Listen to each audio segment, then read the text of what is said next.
Hello guys, আসসালামু আলাইকুম। কেমন আছেন সবাই? আশা করি খুব ভালো আছেন, সুস্থ আছেন। কাছে ও দূরে, দেশ ও দেশের বাইরে থেকে যে যেখান থেকে বসে আমার ভিডিওটি দেখছেন সবাইকে জানাই ওয়েলকাম আমার চ্যানেলে।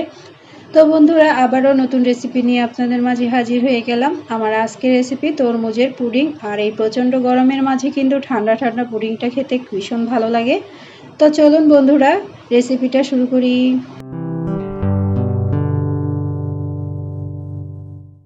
তো বন্ধুরা, দেখতে পাচ্ছেন এখানে কিন্তু আমি অর্ধেক পরিমাণ তরমুজ নিয়েছি। আর এখন কেটে নিব তরমুজটা। আর ভীষণ লাল ছিল তরমুজটা, মাশাআল্লাহ। তো এখানে কিন্তু এখন তরমুজটা আমি ছোট ছোট টুকরো করে তারপর আমি কিন্তু উঠিয়ে নিচ্ছি, দেখতেই পাচ্ছেন। আর এইভাবে কিন্তু আমি 2 ফলা তরমুজ একসাথে করে উঠিয়ে নিব। তো দেখতে পাচ্ছেন এখন কিন্তু ওঠানো হয়ে গেছে। এরপর কিন্তু একটা হাতের সাহায্যে আমি এটা মিক্স করে নিলাম। তো আপনারা চাইলে কিন্তু ব্লেন্ডারও করে নিতে পারেন জুসটা। তো এখন কিন্তু আমি একটা ছাঁকনির সাহায্যে ছেঁকে নিচ্ছি জুসটা। খুব ভালো করে ছেঁকে নিতে হবে। তো দেখতেই পাচ্ছেন আমি কিভাবে করে নিলাম।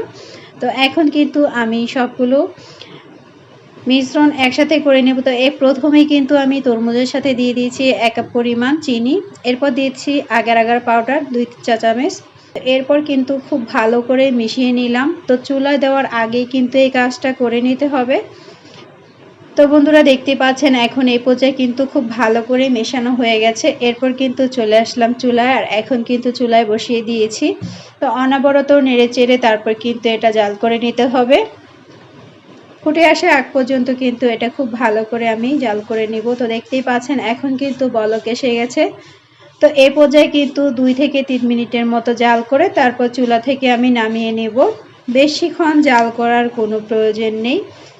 তো এখন কিন্তু এই অবস্থায় চুলাটা আমি অফ করে দিয়েছি। তো এখন কিন্তু আমি চুলা থেকে নামিয়ে নিয়েছি, দেখতেই পাচ্ছেন।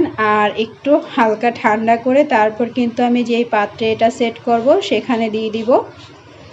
তো আমি কিন্তু একটা টিফিন বক্স নিয়েছি, দেখতেই পাচ্ছেন। তো আপনারা চাইলে কিন্তু কেকের মলেও নিতে পারেন।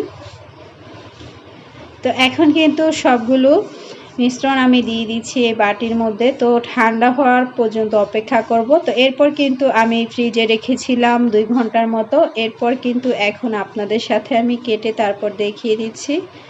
তো দেখতেই পাচ্ছেন মাশাআল্লাহ আমার পুডিংটা কিন্তু একদমই অনেক সুন্দর হয়েছে। আর খেতেও কিন্তু ভীষণ টেস্টি হয়েছিল। বাচ্চাদের তো খুবই পছন্দের এই রেসিপিটি। তো ওরা কিন্তু তরমুজটার মধ্যে যে বিচি থাকে এই জন্য কিন্তু আমার বাচ্চারা খেতে চায় না। তো আমি কিন্তু এইভাবেই তৈরি করে দেই ওদের এই পুডিংটি। আর অনায়াসে খেয়ে নেয়। তো অবশ্যই কিন্তু ট্রাই করে দেখবেন বন্ধুরা, ভীষণ ভালো লাগে। আর এই প্রচণ্ড গরমের মাঝে যদি এরকম ঠান্ডা ঠান্ডা একটা পুডিং খাওয়া যায় তাহলে তো অনেক ভালো লাগে। তো দেখতেই পাচ্ছেন কতটা পারফেক্ট হয়েছে আমার পুডিংটি। আর খেতেও কিন্তু মাশাআল্লাহ অনেক ভালো লাগছে। তো ভিডিওটা যদি ভালো লেগে থাকে তাহলে অবশ্যই লাইক কমেন্ট শেয়ার করবেন। আর বন্ধু হয়ে পাশে থেকে যাবেন সাবস্ক্রাইব করে। তো আজকের মতন বিদায় নিচ্ছি, সবাই ভালো থাকবেন, আল্লাহ হাফেজ।